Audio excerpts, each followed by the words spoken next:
Tomatoes, the holy grail of the garden, but they can be a little tricky to grow, especially in this Colorado heat.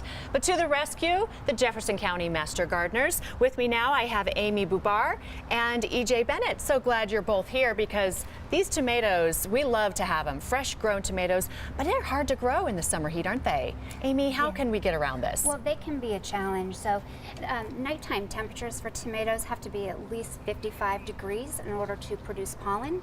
And the trouble is daytime temperatures, if they reach 90 degrees by 10 a.m. as a general rule of thumb, those little blossoms that open that morning will often shrivel up and fall off. Okay, good information. So EJ, what about light, afternoon light? How do we regulate that light? So tomatoes need at least 6 hours a day of light. 8 would be better. But true, in the afternoon it can be very, very hot, very unpleasantly hot. And we sometimes, this is just a little trick that I do with my tomatoes. I take an umbrella.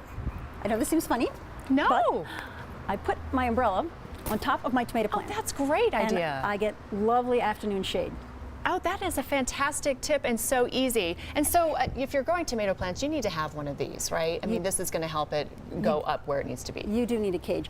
For some small tomatoes, check the final size of your tomato plant. If it's quite a small plant, you can probably get away with a single stake. That plant there, you see, has a stake.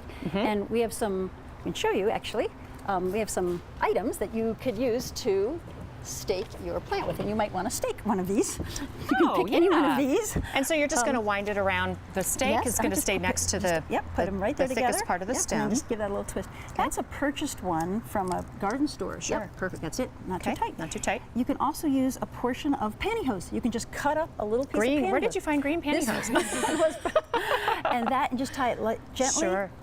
And we all have plenty of pantyhose that can go into the garden. Yeah, we do. So people also use sunshades. They can actually buy sunshade fabric if they want, if it gets really, really hot, if we're having a hot spell. But the umbrella technique works It really very works. well. I think it's great. Amy, what about watering? Can we overwater our tomatoes? Yes, it's possible to overwater, so you really want to follow a couple of main guidelines. First, try to water from the base of the plant. Excuse me. Overhead watering sometimes can take soil pathogens and splash them up onto the leaves, and that can promote early blight, where sometimes the lower leaves will turn yellow. Okay. And what about fertilizing? Can we over-fertilize? Yeah, well, tomatoes like to be fertilized, but it is possible to over-fertilize, especially the nitrogen component, which is that first number on your package of fertilizer. The nitrogen will make them nice and leafy and bushy and full, but at the sacrifice of your tomatoes. Yeah. So if you're going to fertilize this time of year, which is important, you probably want to have either a well-balanced fertilizer or one with a little extra phosphorus, which is represented by that second number on the bag. You can see that on the bag. Okay. What about some other tips to keep them happy and producing?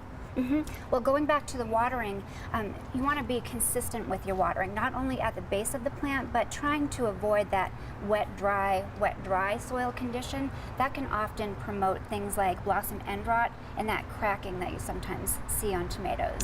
And also, it's a good idea to use a mulch. And we like to say use a weed-free straw or even untreated grass clippings from your yard around the base, and that will help maintain the moisture. Okay. EJ, what are some common mistakes people might make in trying to produce their tomatoes and keep them happy? Sometimes we all like to get tomatoes in the ground early, and if you get the tomatoes in the ground, often, the Mother's Day, we hear that all the time, if the soil is cool and wet, it can actually stunt your tomatoes. The tomatoes need the soil temperature to be at least 55 degrees. So if you are excited to get in there in the beginning of May and you plant your tomato, it may not freeze, it may not hurt the plant that way, but if the soil's not warm enough, it's not going to take off and grow. So many of us wait till closer to June to actually get the tomatoes in the ground, and they do respond beautifully. And come August. And come August. Plentiful. What about pruning, Amy? Is it important to prune our tomato plants? Yeah, it's a great idea to prune tomato plants, especially if your plant starts to get a little bushy. You want to be able to have that airflow get in there and keep pests away. So what we like to say is take a look at your plant pretty closely, and where you have the stem juncture right here, there's usually a little tiny growth that sticks out, and all you have to do is prune right there and take that off. Oh, And be careful not Easy. to do it all over the plant because you don't want it to be so hot and exposed that you promote sun scald on your fruit. Right. Oh, we're so excited for August tomatoes. I love them, the fruit, the holy grail. All right, for a fact sheet on troubleshooting tomato problems, you can call the Jefferson County Master Gardeners. The number is 303-271-6620. They can answer any other planting, gardening, or lawn questions, or better yet, you can check them out online at jeffcoextension.org. Thank you to EJ and Amy.